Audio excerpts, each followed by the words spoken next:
someone draws a line, they're like, mate, you've got to get your shit together, literally. You've got to fucking cork that butthole. He gets called into his boss's office. Yeah? Yeah, because he's very good. Up until this accident, he's being groomed to, like, maybe be partner, to, like, and maybe she's put her neck on the line for him to get him promoted, to get him to this point. Yeah. Only to have him fart in her mouth. Basically. So basically, if he farts and fails, she's in the shit as well. Yeah. So she's like, you've got to rein in the farts. You've got to not fart, and you need to win this case. Yeah. Or you're out of here. Yeah. In fact, the farting needs to stop now, today. And he just... he does a little nervous one right there. A little squeak. Okay, after this meeting. After this one. The second you're out of this office. In fact, you should leave immediately. That is horrible. It's really bad. I have come here to chew bubblegum and kick ass. He jumped over 3 linebackers in midair, sprouted endless, like a gazelle. No one laughs at a master of quack fool. Real nice. Many have died from starvation due to the difficulty of finding enough food, such as seals. Shut up. No more Mr. Nice Duck. That's it. Right, Mr. Sitz? What do you make of that? You know, it's the most fantastic story I've ever heard. The Brown Carpet Podcast. That wasn't me, that was your mother. That was your mother. That was, ooh, baby, I want a divorce, baby. Ooh, you rotten, baby, shit. Welcome back to the Brown Carpet Podcast. My name is Corey Farrell. And I'm Josh Groom. You might be noticing a little bit, well, you probably won't notice because you've never seen this podcast before, chances are. Yeah, it's probably their first time here. Yeah. But for us, this is kind of special. We're in the new studio for the first time. Fully refurbed. Yeah, cameras. Cameras everywhere. Multicam. This was going to be a very special episode. It was, yeah. We had some guests lined up, but old mate COVID got in the way of that. Yeah. Mysteriously, they both they got it at the same time. I mean, they are friends. But in separate instances, though. Yeah. Very suspicious. Very suspicious. Yeah. Jeremy and Gary from the Careless Whisk Pod. So we're urging any of you to, if you do listen to them, to stop listening to them immediately. Stop immediately. Delete them. Unsubscribe. Maybe leave a 1-star review. They're no longer friends and they won't be coming on our podcast anytime soon. That's untrue. We will get them back soon enough. But in the meantime, it's just the two of us, unfortunately. Yeah. Welcome to the Brown Carpet Podcast, where each episode we take a weird, real news story and together we twist it into an even weirder film. And at the end, we make a movie poster for the B-grade masterpiece that we cook up. You can see all the movie posters we've made in the Brown-led section of our website, www.thebrowncarpetpod.com. You can find us on Apple, Spotify, or watch all the episodes on our YouTube channel. Just search for the Brown Carpet Podcast, and you can see Corey's pretty little beauty face. If you've got a suggestion for a weird, funny headline you'd like us to turn into Champagne Cinema, DM us on Instagram or email us at thebrowncarpetpod@gmail.com. Don't forget to give us a follow on Insta, TikTok, chuck us a like, and subscribe to our YouTube channel. Finally, we'd like to acknowledge the Gadigal people of the Eora Nation, the traditional custodians of the land we record this podcast upon. Always was, always will be, Aboriginal land. And this also marks the end of season 2. Yes, this is episode 10, our last of this 10-ep run. We'll actually be back sooner than you think. Yeah. We've got a few up in the pipes, a little bit of... Up in the pipe? Up in the pipes, is that what you say? I've got a nugget for you. What? I know you hate it when I bring up the NBA on this podcast. Yeah. But this coming season is going to be very special because of someone who was drafted by the Toronto Raptors this season. Yeah. A fella by the name of Grady Dick. Grady Dick? Yeah. So back of his jersey just says Dick. Yeah. And I think it's going to usher in a new era of basketball commentary. Yeah. Just think about the possibilities. Dick penetrates to the hole. Dick strokes it from deep. Nice little shimmy shake by Dick. Dick in the paint. Dick is on fire. Dick with a show and go. They cannot stop Dick. Dick has been aggressive. Dick is playing hard out there tonight.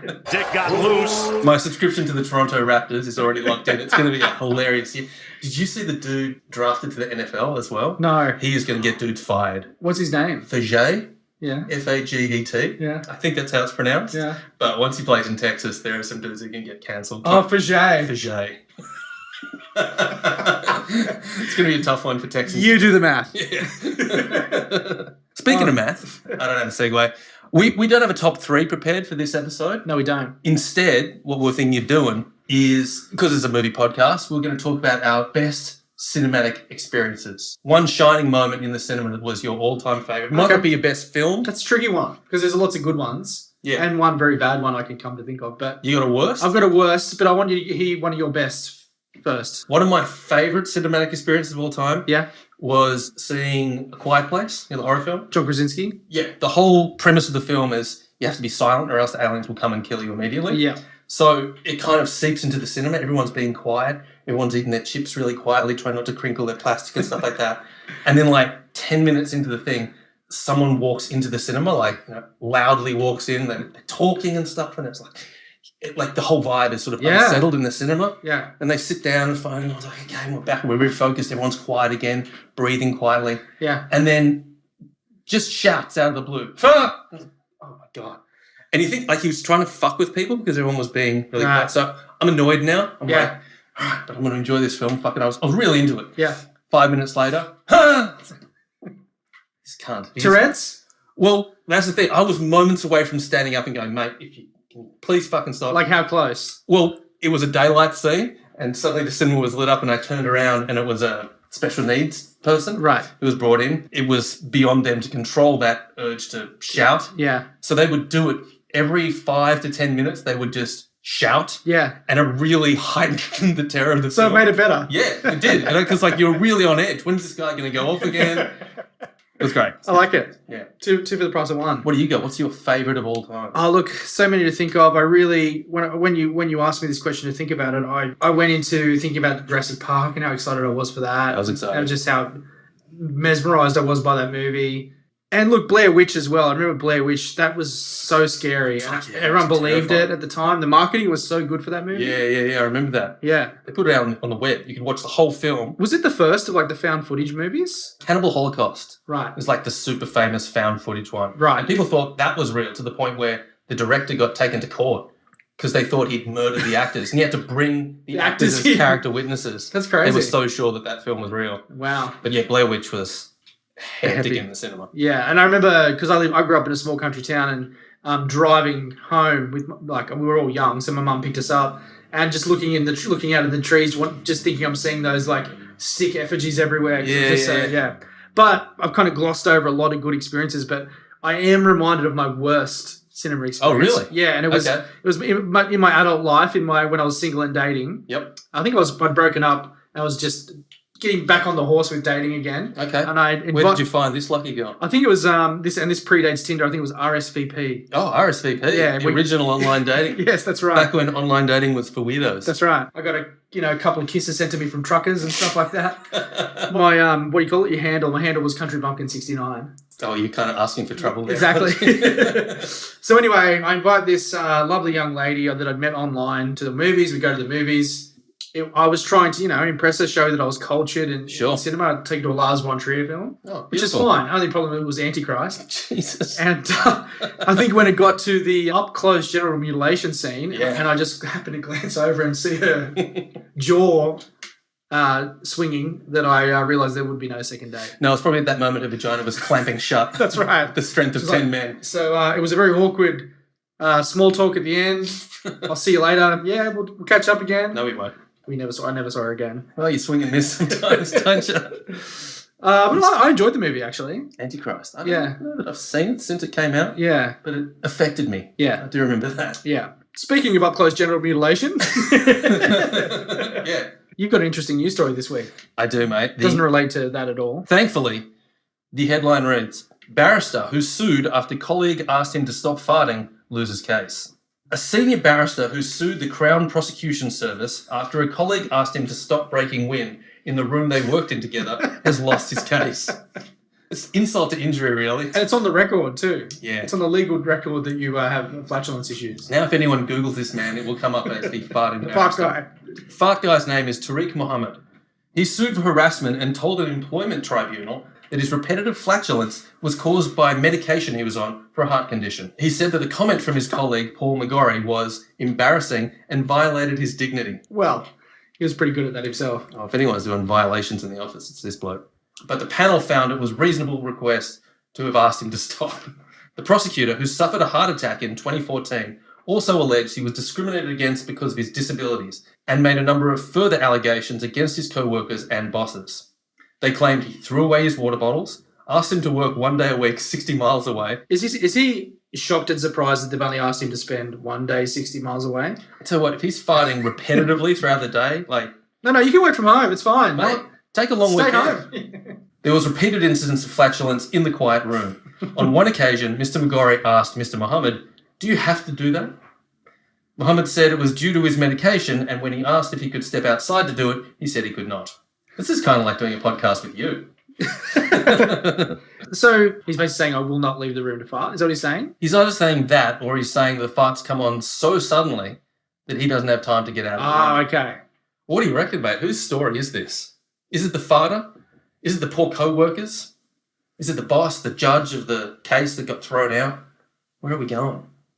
Obviously the farter's case. I like the fact that he's a lawyer, legal film, like a Think legal we're going drama. courtroom drama? Yeah, courtroom drama, yeah. The drama of being a solicitor, standing in front of a courtroom and delivering an argument is tense enough, but knowing he could fart at any moment, it adds an extra level of tension. Yeah. You know, there's that suspense there, the building.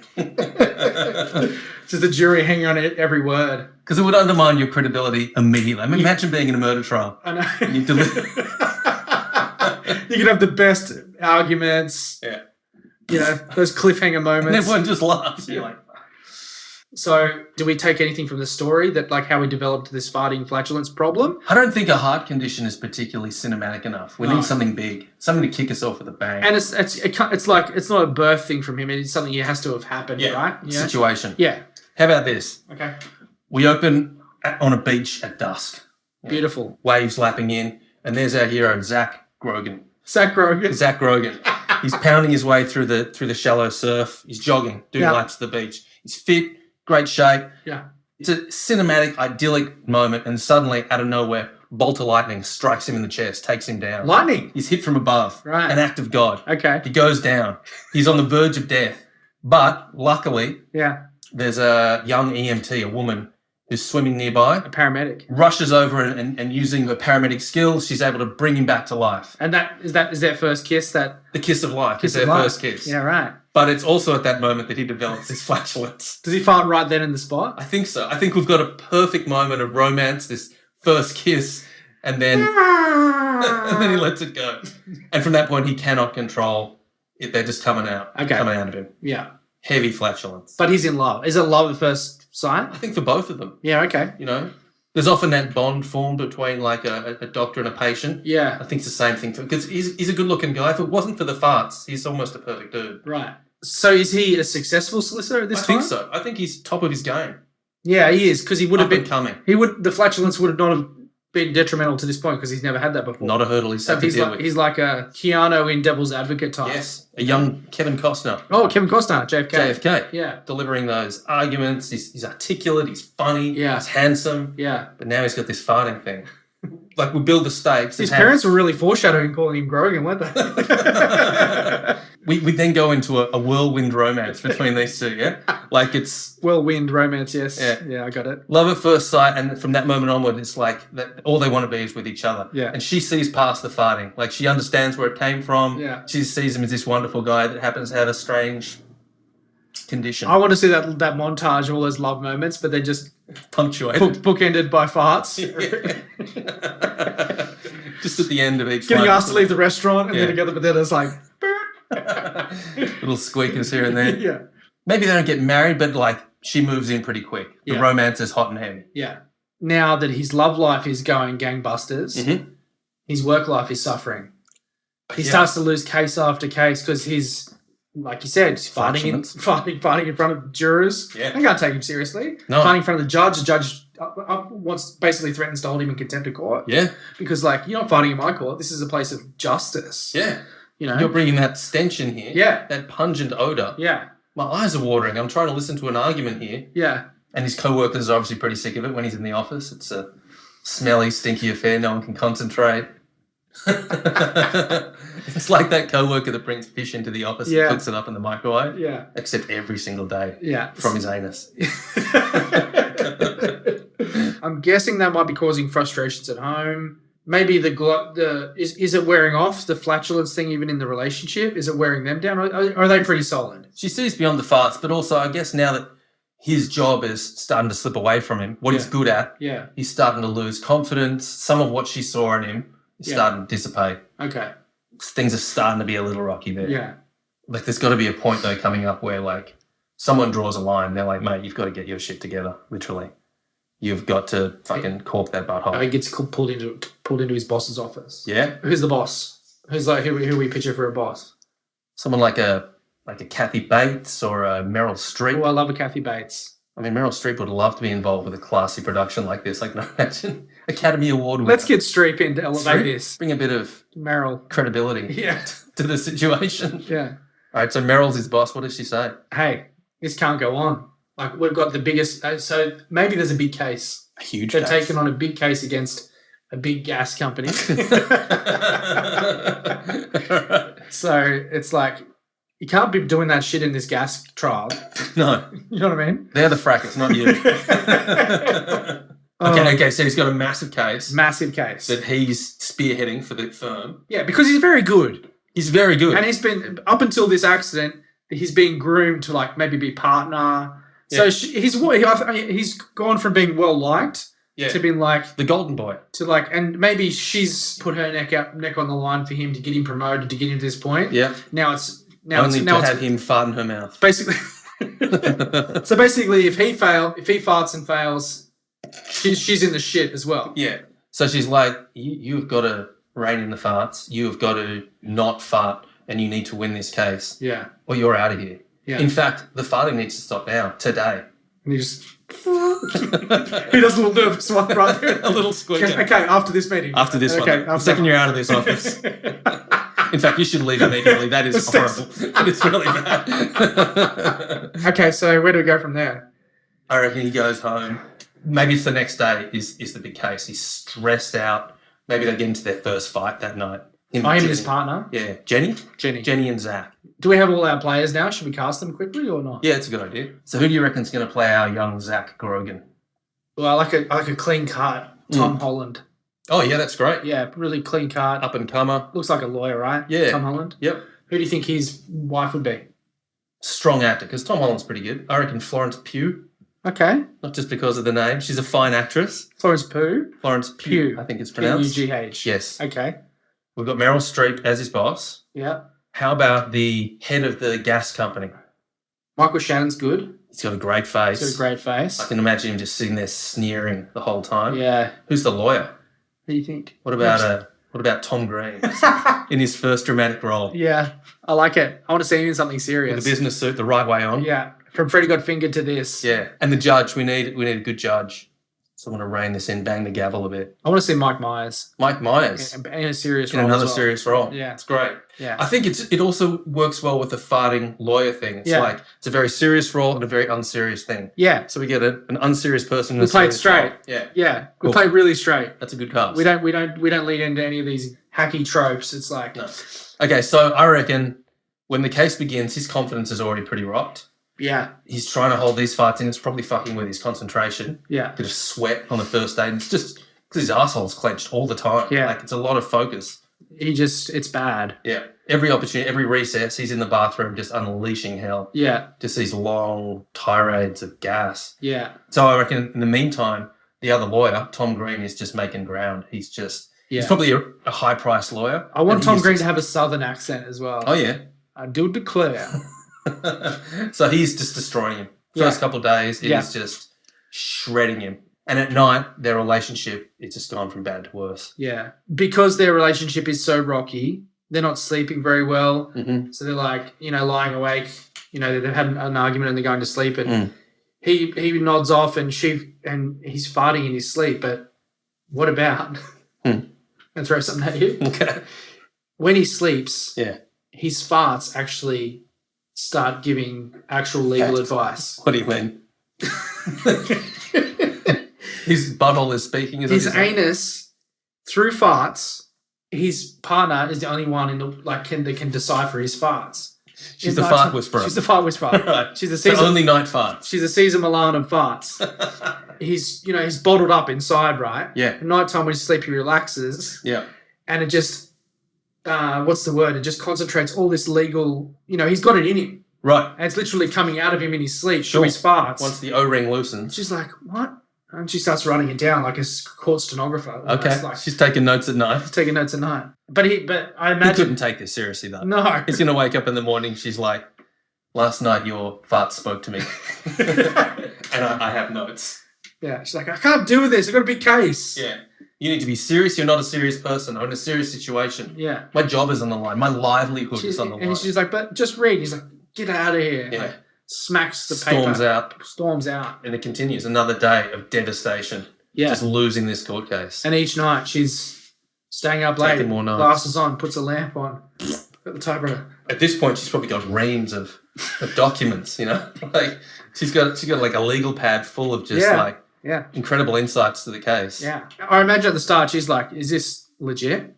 And she's actually doing her own research. She's like, it all checks out. This isn't just like... There's testimony here that relates back to the 1970s. This company... He's not just talking out of his ass. He's talking out of his ass. Yeah, right. The more she tries to push these fart notes on him, the more he pushes her away. Yeah. I think maybe it's the night before closing arguments. Okay. And they get into their biggest fight yet. And he's like, get the fuck out of my house. I'm not going to have you in this house that my legal career built. Yeah. Giving me these fart notes. You can walk. And she's like, tears in her eyes, she leaves. Yeah. And the next morning when he wakes up, at the end of the bed, just like done up in a bow, there's the fart notes. Oh, like presented like a gift. Like a parting gift. Yeah. And maybe it's for the first time he just undoes the bow. That's beautiful. It's not having her there in the morning, waking up and seeing that pillow next to him empty. Yeah. Got him in a moment of vulnerability. Yeah. Opens it up, pulls a... And he starts to read. And the shit's legit. It's good. Yeah, it's real good. Yeah. So he drops it in the briefcase. Yeah.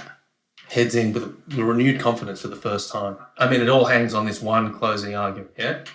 This is it. Yeah. And I reckon Tom Green gets up first. Yeah. And delivers devastating blow after devastating blow. For the first time, Jenny is in the court. Oh, she's watching on. Yeah. It's his final argument. He's got to really get up and deliver for the first time. Yeah. And this time he does, and he's confident. And this time maybe he doesn't hold in the farts. He just allows them just to be punctuation rather than... Like he delivers a big almost point. like syllable farting. Yeah. Yeah, just like hits a big point and then... Now you must remember that...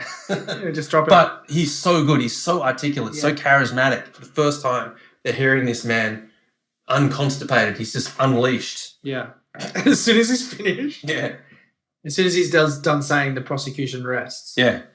He just lets out a big one. A monster. A 13-second, 15-syllable, 4 notes. And maybe even follow through at the end. But despite that... Doesn't matter. It was such a good argument. Yeah. And it stinks the room out. Yeah. But no one cares because they were just beguiled. People were crying before the smell. Yeah. And now the people's eyes... No one can tell though because it smells that bad. Yeah. Everyone's eyes are watering. Some from the emotion. Yeah. Some from the smell. So the jurors head off to deliberate. Yeah. And the judge is even just like, my God. I love that moment when there's like, sends the jurors off to deliberate and everyone just really rushes together.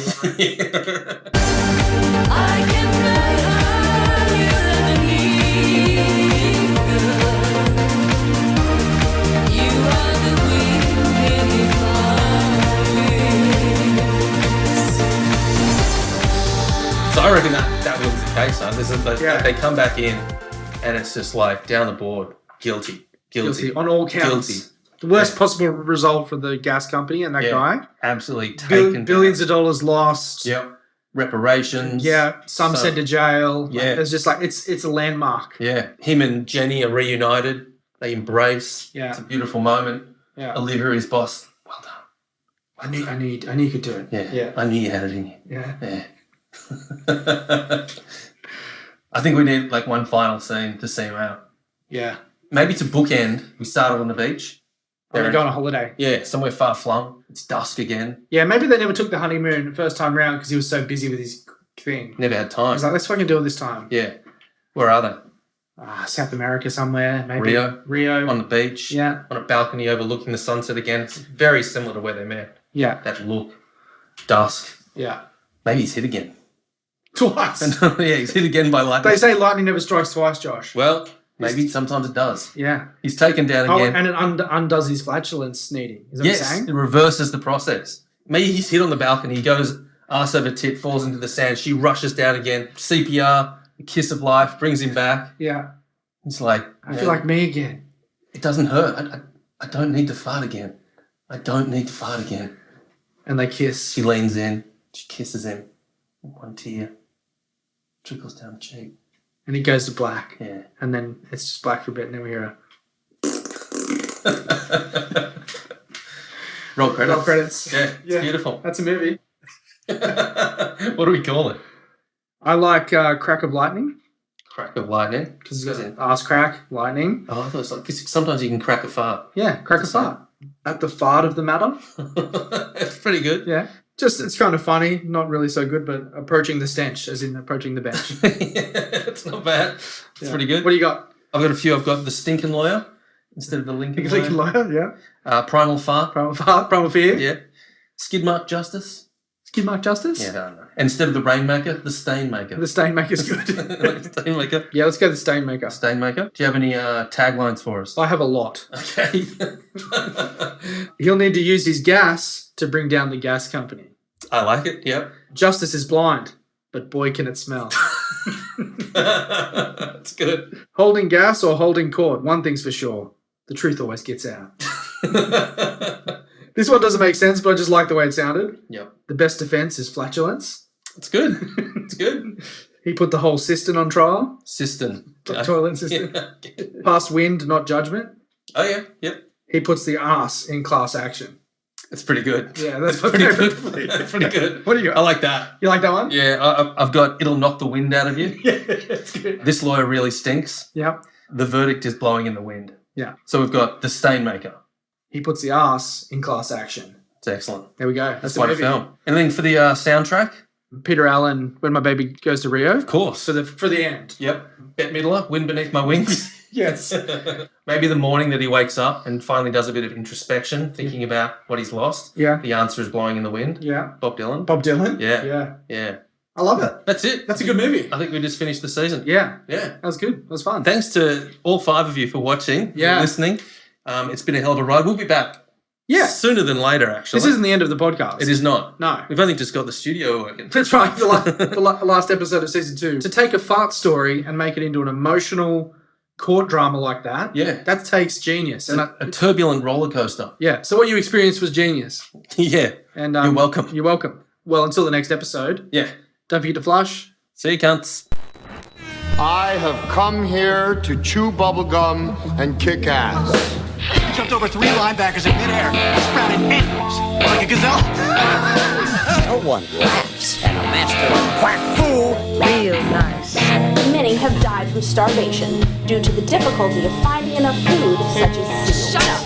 No more Mr. Nice Duck. That's it. Right, Mr. Sitz? What do you make of that? You know, it's the most fantastic story I've ever heard.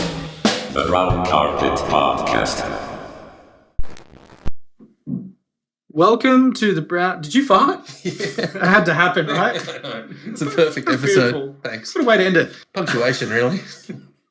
I'm sorry, there's not a lot of ventilation in here. My name is Corey Farrell. And I'm Jeff. We don't need to do that. Oh, don't we? Oh, we could. Welcome to another... Welcome. I am, of course, the Indubitable. Dick and Balls. Dick and balls. Finally bring you into a nice studio and you behave like a fucking animal. What is it with you and the dark endings? I don't know. I like them dark. You do. Oh, that's the thing that's going to get me cancelled, isn't it? Probably. Oh,